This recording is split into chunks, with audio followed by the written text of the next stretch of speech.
When it comes to entrepreneurship, there's some dark truths that aren't spoken about enough. It's quite lonely, I think. And you're like, that's the worst day of my life. There's no book that you can buy that says step 1, step 2, step 3. I get really low at night, like when I'm still working at 10, 11, midnight. The internet and social media can glamorize entrepreneurship without giving you the truth about the roller coaster of a journey entrepreneurship brings. Well, in this video, I spoke to some fellow entrepreneurs to share a little bit about their businesses and highlight some of the dark truths about being an entrepreneur. Thanks for agreeing to talk to me and tell me a bit about your business. First, I wanted to just ask you, how did you get started with your business? When I first started, I was doing a lot of behind the scenes stuff for a local videographer, and it started off basically, I took a picture of like my bike and some stuff that I was wearing on the day, posted it, and people were like, that's a cool picture. It was actually on a BlackBerry 8900. It was absolute crap. It's like, I look back at it, it's like the crappiest picture you could ever imagine compared to what I can do now. So I was shooting behind the scenes videos for people like Big Nasty, like Alicia, Boy Better Know, Jamie, all that those kind of like elite grime artists mainly. Then I realized that I can do it locally, so I can film locally for loads of artists. To start off with, I was charging £50 for a music video, mainly to pay back for the camera that I got on loan from my grandma. So that's where it started. And then I realized even before that, I listened to things like Rich Dad Poor Dad, Think and Grow Rich, and I had this kind of idea of I'd always be a business person, I'd always be in business, I'd always be an entrepreneur. So I kind of put the two together and started it so I registered my company in 2012. I started my business 5 years ago when I retrained. So I used to design, and I retrained 5 years ago to be a personal stylist. So that's someone who works one-to-one with clients, helps them reconnect with who they are on the inside so they can reflect that by how they dress. So I run a service-based business. I then decided to reach out to the Prince's Trust because I decided I wasn't going to work for anyone anymore. At the time, I was working as a personal stylist in a much loved department store, but I was full-time, and I was like, do you know what? I'm good at this. You know what? This isn't earning me enough. There's so many people out there doing it on their own. I want to do it on my own. I can help more people in a much more unique, special way. Princess Trust really helped me understand what on earth a business is, all of the weird, wonderful things that come along with it that I'm sure we'll discuss later, and help me write a business plan.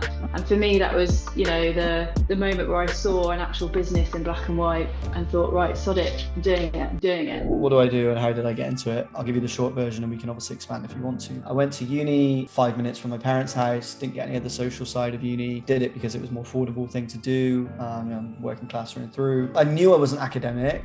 In hindsight, after learning this last year at the age of 32, 33, that I'm almost certainly have ADHD. There's a bunch of reasons why I probably wasn't academic, but I didn't know that at the time. So I went to uni, didn't really enjoy it, decided to defer for 2 years, and then started a business. I started a marketing agency, did it part-time while I was working in Sainsbury's and then NatWest Bank, and then as a letting agent. The marketing agency was basically creating logos and websites for my friends. Grew that really slowly to a point where it paid me a bit of money, not enough to live full time, but I was still living with my parents, so I was fortunate enough not to have to pay them too much rent. Ended up realizing I was the only person that I knew that really ran a business, and that was kind of lonely. So I started a meetup for other people that were like me to try and just meet like-minded people. A few people turned up, they all wanted to know when the next one was basically, and I'd said next month, and then ran them ever since. And then pre-COVID, so 2 years ago, we were running 100 events a year, 21 cities, 9 countries, 5,000 people a year coming on completely free. And at some point along that journey, people were like, hey, what do you sell? And I was like, nothing. It was just supposed to be a meetup that kind of got out of hand. I ran a marketing agency, that's what I do. If you want a website, let me know, but I can't really do anything else. But I was like, hey, maybe we should turn this into a business. So I did, left the marketing agency that made money and went into the thing that made no money, because that makes sense, and had to figure everything else out along the way. Different is the company I run, which is a company that provides business support on demand, get into a community of other people that are building cool things, and get access to a bunch of tools and benefits and on-demand support for your business. With this business, really, it was just like a passion project, I guess. Things I was already doing in the area, like in North Kensington, and it just kind of was something that I kind of was using my contacts. I had a lot of contacts with a lot of primary schools and a lot of different providers in the borough. So it's something that I just kind of came into that way. I thought, you know what, I want to provide my own service and achieve like what our objective is. So yeah, so that's then we just did it like that. Just did it like that really. This current business, so we've been running. It was 4 years in October. So we're just over 4 years in the game. So how long would you say you've actually been making money without an employer, without being on someone else's payroll? How long would you say you've been generating your own income and, you know, surviving on your own? Probably about 10 years now, somewhere between 8 and 10 years, which is pretty scary to think about. Yeah. But kind of cool, because I'm like, I haven't had to go and get a normal job yet. And I think my parents have finally got to the point where they've stopped asking me. So that tells me all I need to know, yeah. So I have been fully solo now for 18 months. So for 18 months, I've been earning my whole money all by myself. A long time, a long time. Without an employer, I stopped employment. I was made redundant. I forget what year it was now, but it was 7-8 years, maybe. A long time. To be honest, I'm always doing other things. So apart from videography, I've always done other things on the side. But I haven't had an actual full-time job since 2013, the end of 2013, 2014. Do you think people look at you differently because you run your own business? Such a tough question, isn't it? 100% yes.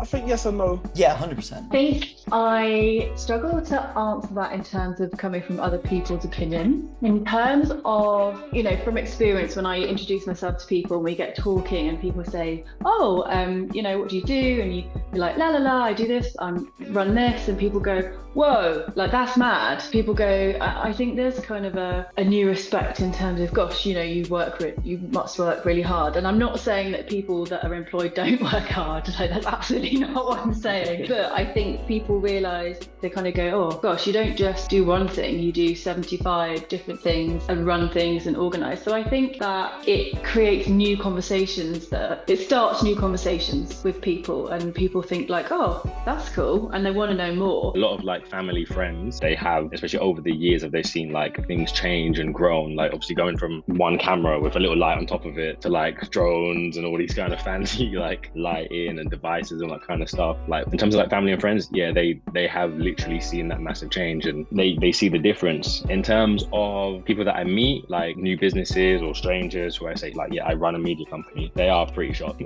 I don't know if that has to do with like my image or my ethnicity and anything like that, but they are pretty shocked. As an example, there was a guy at my gym who I was speaking to. He's a PT, and I was speaking to him about like videography services and so forth. He asked, who do I work, like who's the company that I work for? I said, I Capture Media. And he's like, oh, okay, like how long have you been working for them? And I'm like, wait, no, I own the company. And he's like, you own it? Like, and I'm like, yeah, it's me. Like, and he was pretty like blown by the idea that it was my company. That's the reason why I started Different, really, because they do. And it's not, and when you say they look at you differently because of it, I don't necessarily mean that in a negative way. They look at you differently in a way where they're not entirely sure how to look at you, right? Like, here's an example. We go to the pub, they're talking about their 1% pay rise at Christmas, if that. And I'm like, I can't relate, because as a business owner, I'm either rich or poor, depending on the day, minute, hour, month you ask me. Like, I'm either happy or I've got to pay a tax bill.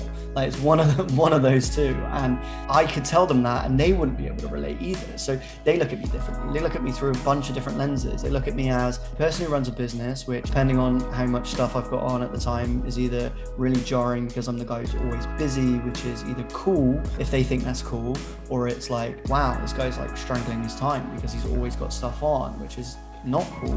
Or they're looking at it through the lens of media, film and TV, which glamorizes entrepreneurship half the time, and so they think you're a really cool person.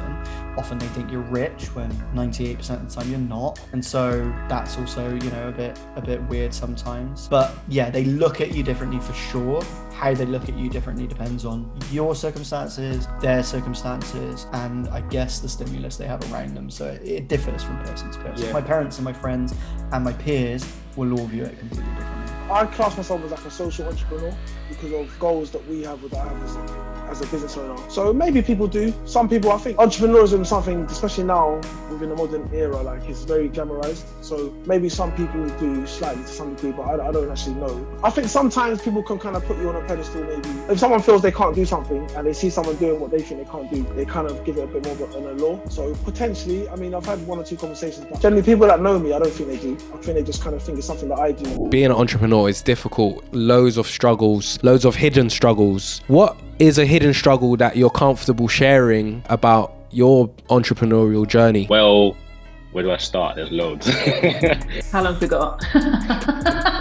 It's quite lonely, especially when it depends on the level that you're at, but it can be quite lonely because you kind of have to sacrifice things because of the stakes. I think the biggest thing that people struggle with when they're building a business that doesn't get talked about enough is the fact that is ambition. One of them for me was things like bookkeeping, accounting, keeping on top of that, even just remembering where you put the receipt that you had earlier, like where did the receipt go? I need it now, I don't know where it is. And just that level of organization, because it's one thing to be a videographer, but then you're also an accountant. As a business owner, you're an accountant, you're in charge of like daily tasks, daily operations. So when I got into this, I didn't think about any of that. My aim was just be a videographer, make as much money as you can, and just that's it. Until I realized that letters were coming from HMRC saying, well, your tax is overdue, this is overdue. All of these things are like coming through like red letters, and I'm like, whoa, wait, what? How am I supposed to do this? What happens here? Oh, I need an accountant. As a business owner, entrepreneur, there's no like book that you can buy that says step 1, step 2, step 3. I mean, there's people out there, including like yourself, that gives like information, but you kind of have to like nitpick, fail your way to it. I think in terms of, for myself, I'm quite sensitive. I'm very emotional, but I think that's also what makes me a good stylist. I've got a lot of empathy. I can read people. I use it day to day. But for me, it can be quite a hindrance because I double guess myself constantly. I find making decisions so hard. Is that going to be the right thing for my client? Are they going to be happy? Do I need to hire someone? Like all these big questions, and I find it so overwhelming. And I think there's things like imposter syndrome where, I'll look at competitors and I'll go, oh, am I ever going to be like them? And staying in your own lane is so hard. I used to be dreadful. I'm much, much better now, but you have to kind of step back and be like, where was I a year ago? What have I, achieved now? And I think also put so much pressure on ourselves to get everything perfect all the time. People always think I'm 100% on all the time, like really energetic, really positive all the time. Like, no, there's no issues, there's no dramas, everything's fine. And I think people might forget that like I'm a human, and actually in the evening, I'm absolutely knackered, but I can't tell anyone. But I'll have a call at 8 o'clock and I'm like, woohoo, let's go. And then afterwards I'm like, oh. It is weird to think that ambition is a struggle, but let me kind of expand on. Ambition's the reason you start a business. But ambition is also the reason you never want to stop. Like so many people on the outside will view that as a want for material gain sometimes. Like, oh, I've got a nice car, now I want a nicer car. Oh, if you get rich enough, it's like, oh, I've got a big boat. Like my dad would always look at someone like Jeff Bezos and be like, why does he want a bigger boat? He's already got a boat. And I'm like, I can't speak for Jeff. Like, I don't know him. That'd be nice. But like, it's probably not about the size of the boat. It's just about progress. Like it's always a want for more. If you're a 100 grand a year salary maker, whether it's in your business or not, you're in the top 1% of earners. Like why would you need to go further than that? You still want to, and therefore it's not necessarily about the extra holiday. It's about just wanting more. The reason someone starts and the reason someone is struggling as a result of that is because therefore they can't stop themselves. Like, when do I stop? And it's hard to switch off because the moment you're not progressing and moving forward is the moment you feel like you're going to explode.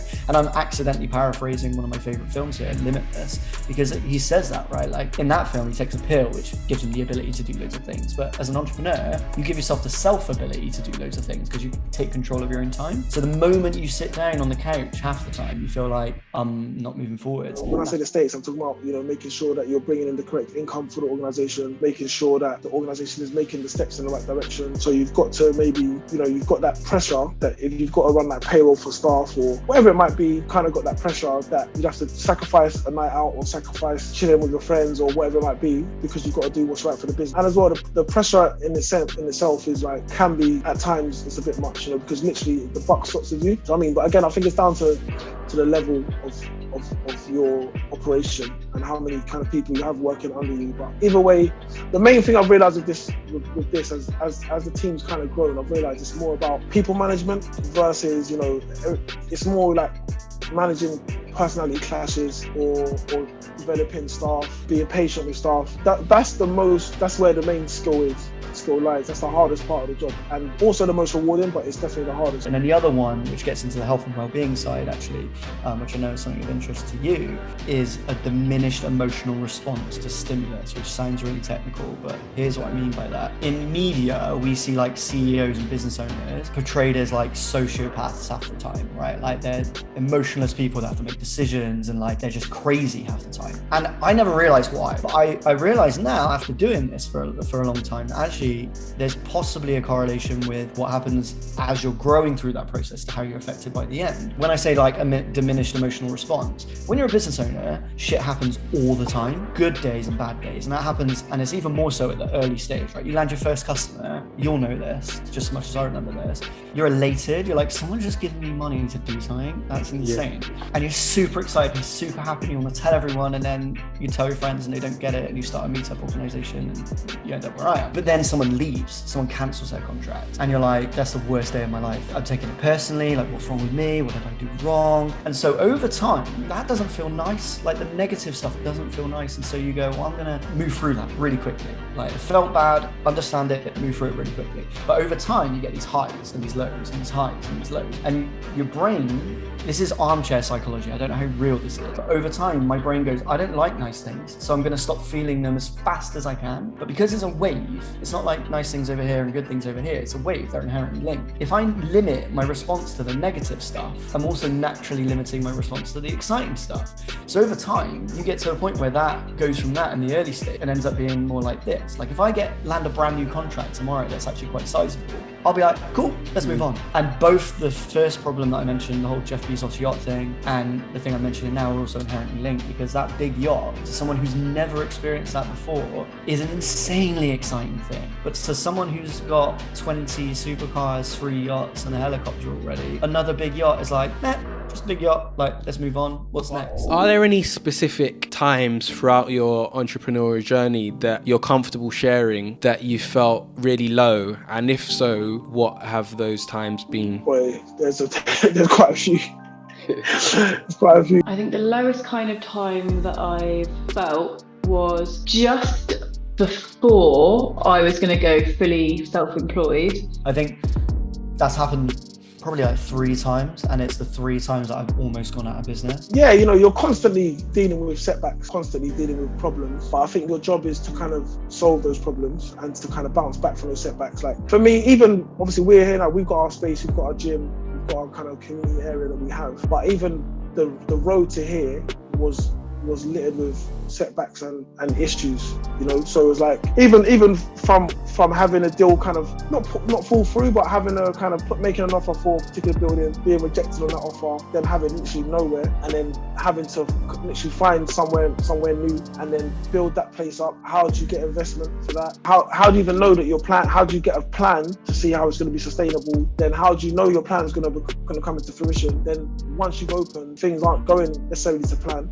So you've got to now think of a new plan.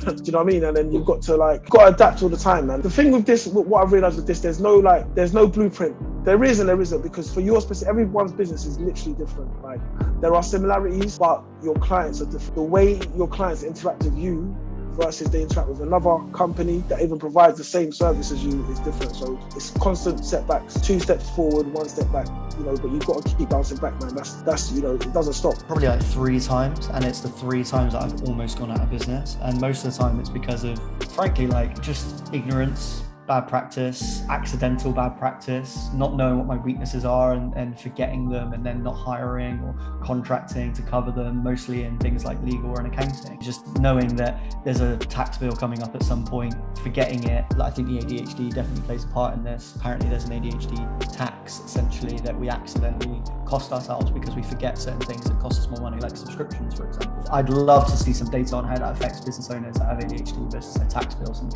if there's an amount that we pay more, which I think is more likely. I'm not going to blame that. still a human. I could still put a thing in my calendar, so I definitely shouldn't be getting screwed by it. But it's happened in the past. It means I won't do it again, but it's happened in the past. And there have been certainly at least 2 occasions, if not 3, where I have been 30 days away from not being in business anymore. The good thing for me is that I'm at my absolute best when I'm back to the corner. Like the first time that ever happened, we were out of business potentially by the end of that month. By the end of the month, we'd had the best sales month that we'd ever had, and I'd sold 40 grand worth of contracts in less than 30 days. And like 50% of it was already in the bank because I made them pay up front. I'd never done that before. So it's kind of annoying knowing that I need that fire in my belly to be able to get going. But the fear that instills in you during that process, that's the worst bit. Before I was going to go fully self-employed, and I was ready to go, and I was still working a little bit, and I just, COVID was happening, and I felt so frustrated that COVID had stopped me starting my business and doing my own thing, and I really, really struggled with that. But I think recently in the last 18 months, I get really low at night, like when I'm still working at 10, 11, midnight, like 4 times a week, and then I get up at 6 and I start again, and I just it's awful. I hate it, and I think something needs to change. I need to implement something. I need to do this, but then I literally don't have the time. I don't sit down and have lunch for half an hour. I'm like eating lunch as I'm working. I feel like I don't have a moment to implement that, and I get really lonely, and then you feel a bit sad, if I'm honest. I mean, we can laugh about it, but the reality of it is quite sad at times, right? And you're working these long hours, hustling, and you're not doing it in an office with loads of people at this moment in time. You're on your own, right? And the close ones around you find it really hard to relate. Like, they may think they understand you, but you can clearly see that they don't. Yeah, absolutely. I couldn't agree more. Particularly almost people even closer to you, it is really hard for them because I don't know, they just don't get it. Now, obviously, there's a lot of people that have ideas about entrepreneurship. They think that entrepreneurship is this way or that way. What do you think are the most common misconceptions about entrepreneurship? One is that it's going to be easy, and once you started it, everything's going to be smooth sailing. You're going to be making money. You're going to have your freedom, which is a thing that a lot of people speak about. That as being a business owner and entrepreneur, you have freedom. It's totally the opposite. There's so many out there. This might get juicy.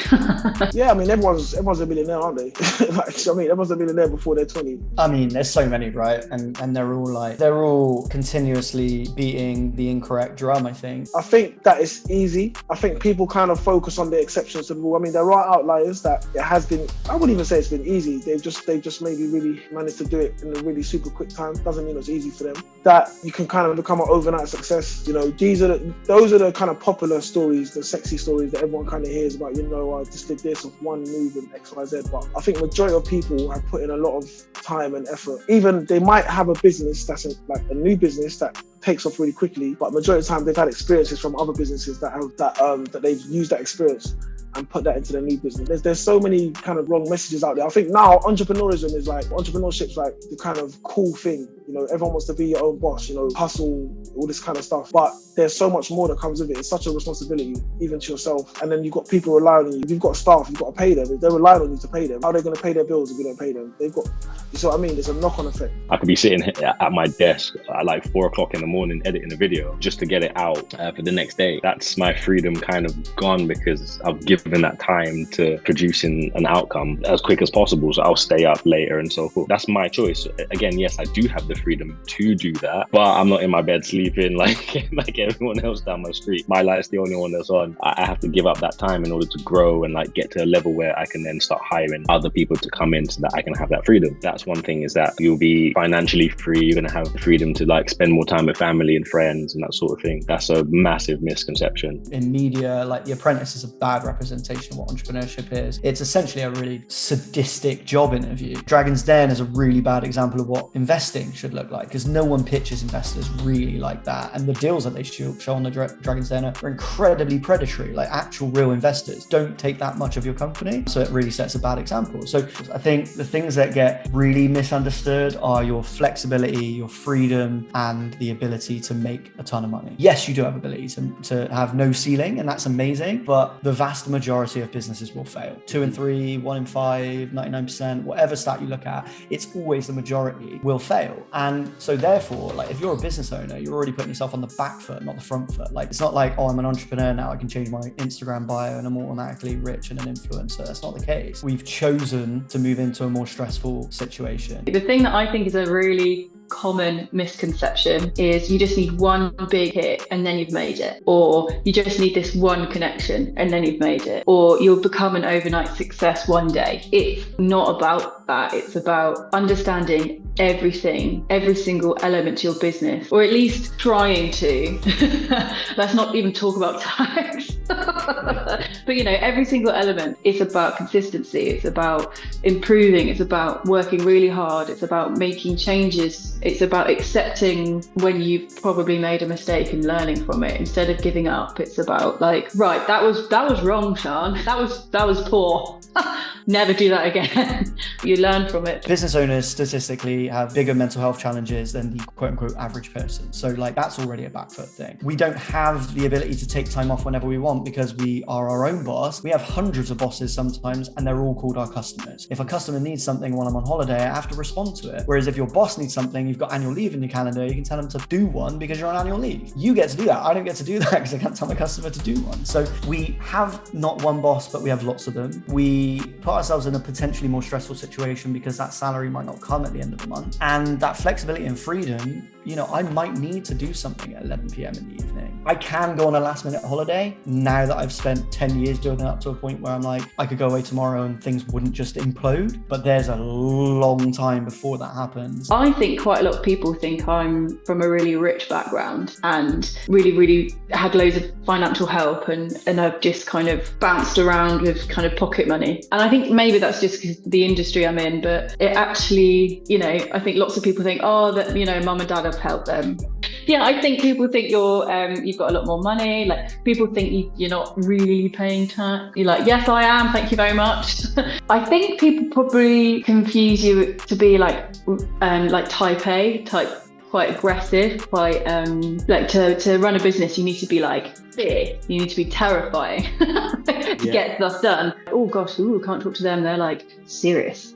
And actually, we're human. And I think people forget that. So what do you think? Still want to be an entrepreneur? And if you're an entrepreneur already, can you relate to these business owners and fellow entrepreneurs? Let me know in the comments. And if you've made it this far in the video, hit that like and support the ting. Big up yourself. And if you're a business owner and maybe you might even feel like quitting, you need to watch this video here to remind you why you shouldn't quit. But until next time, peace and love.